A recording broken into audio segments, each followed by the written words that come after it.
Hello again and welcome back to my YouTube channel. Today I'm going to be talking about mental illness and bullying in children and teenagers.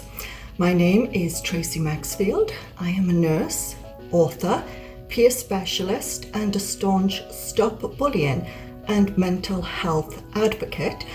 And my mission is to engage, educate and empower our children and teenagers and help them understand and live with mental illness, deal with bullying, and help them with suicidal thoughts and tendencies.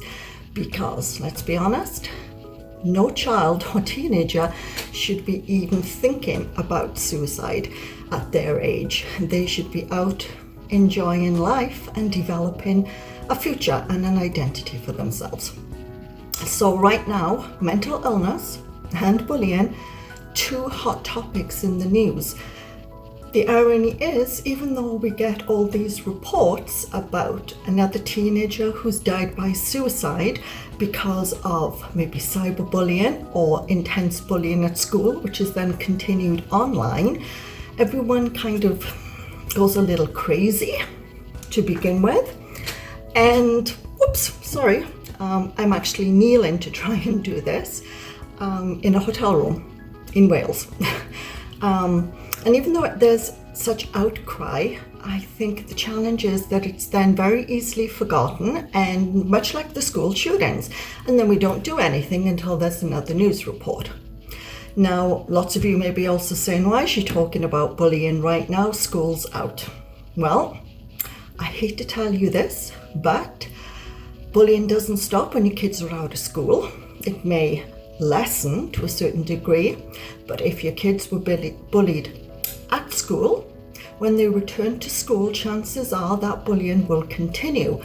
Or if they're going to a new school or a new class, or maybe going from middle school to high school, the ever-present threat of bullying exists. And I think the challenge is that in my day, I was bullied, and there was bullying. And I'm sure as parents, depending on what age group you're in, you also were bullied or know someone who was bullied.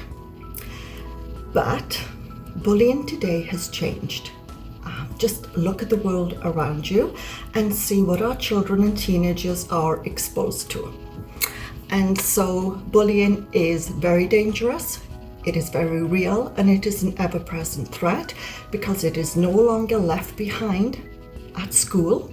It continues into the community and into the home, the child's home. And so even the home is no longer a safe haven because a bully can reach you via phone, via a tablet, via a computer. And as we know, most of our kids own a phone and they're loving it on social media.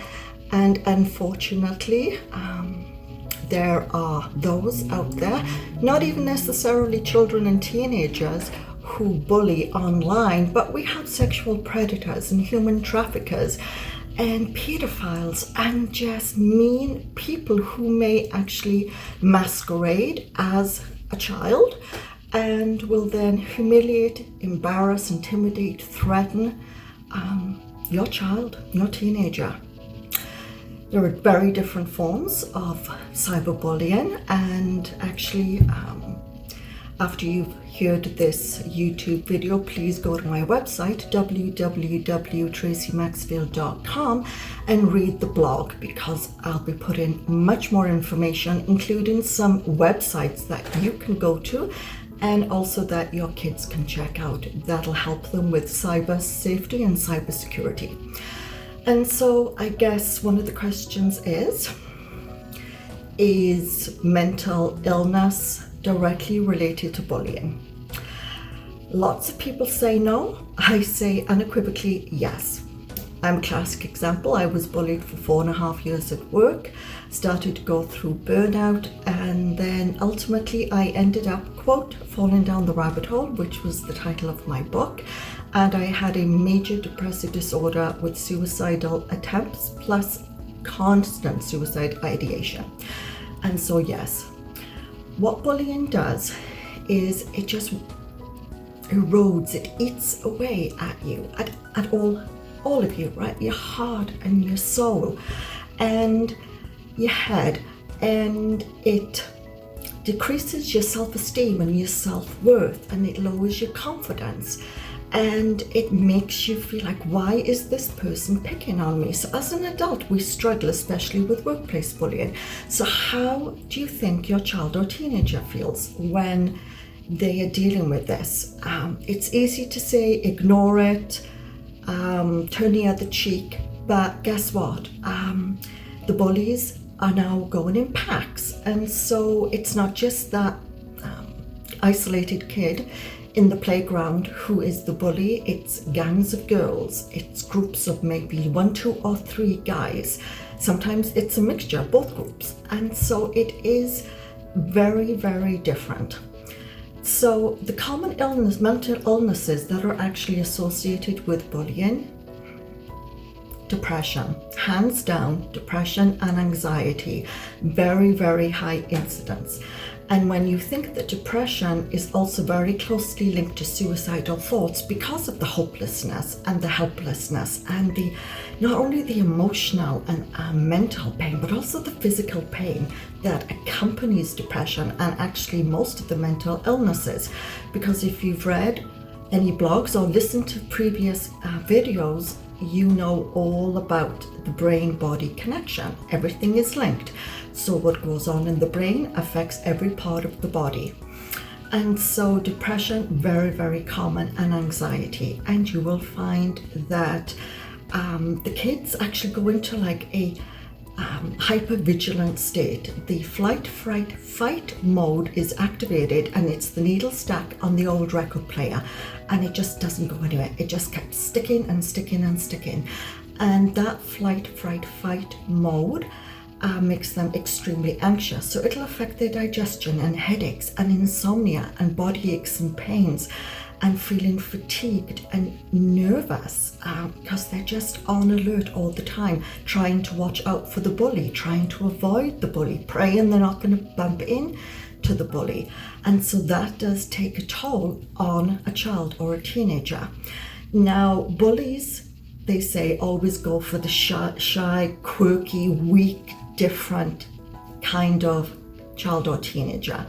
Yes, in certain senses that is true, but they also, especially if they know someone has, for example, depression or anxiety or OCD, an eating disorder or self-harms, if they know that, then they see that person as different, and they will maybe begin with just taking, making fun and teasing, and that will progress to serious bullying because birds of a feather flock together.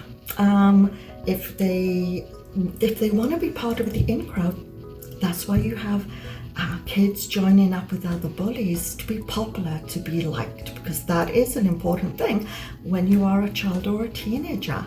You want people to like you, you want to be popular. So if someone has a pre-existing mental illness, and even though this is not a mental illness, autism spectrum disorder, 65% of kids with autism spectrum disorder are bullied at school. And that's very, very scary and actually shameful of the kids for doing that.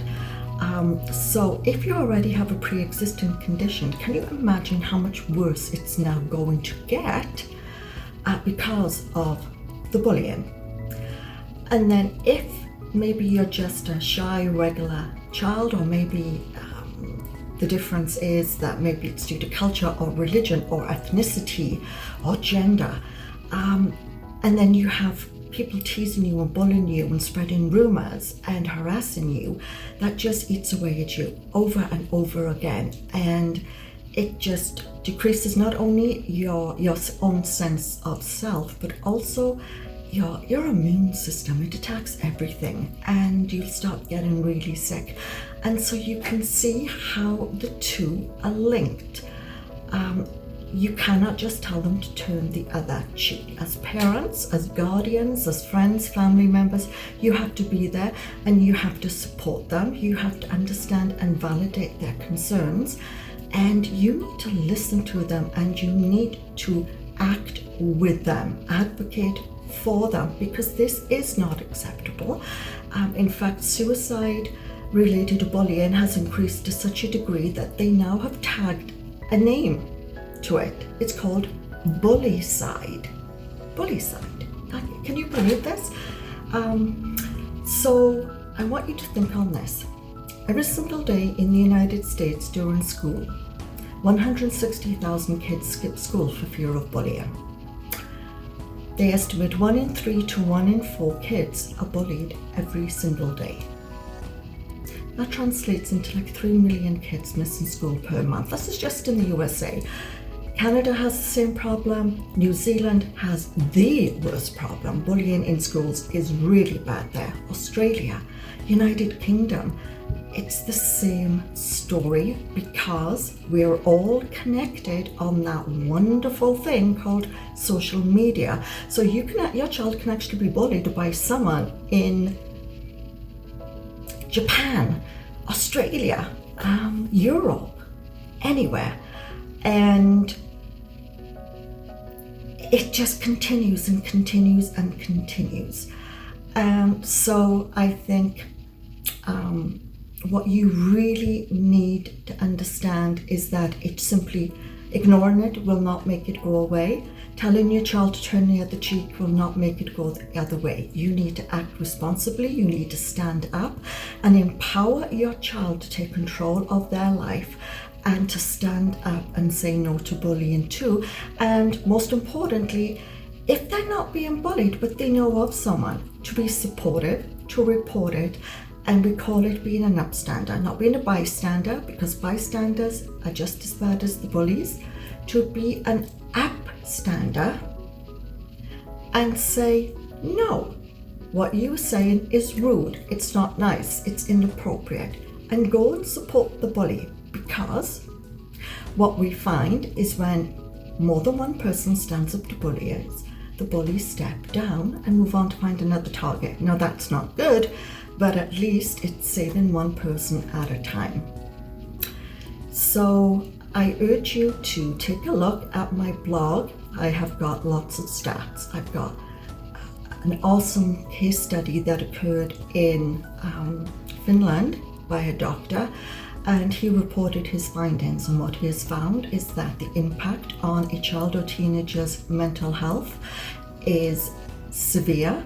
It is long-standing, and it will lead to problems not only in the here and now, but in the future as well, if there is no one there to support and listen and help our kids and teenagers. So now I'm going to come down off my soapbox and ask you to please consider subscribing to my YouTube channel by pressing the button below, and the little bell will notify you via email. And next time I'm actually going to be talking about another subject that's in the media: mental illness and drugs. Thank you for joining me.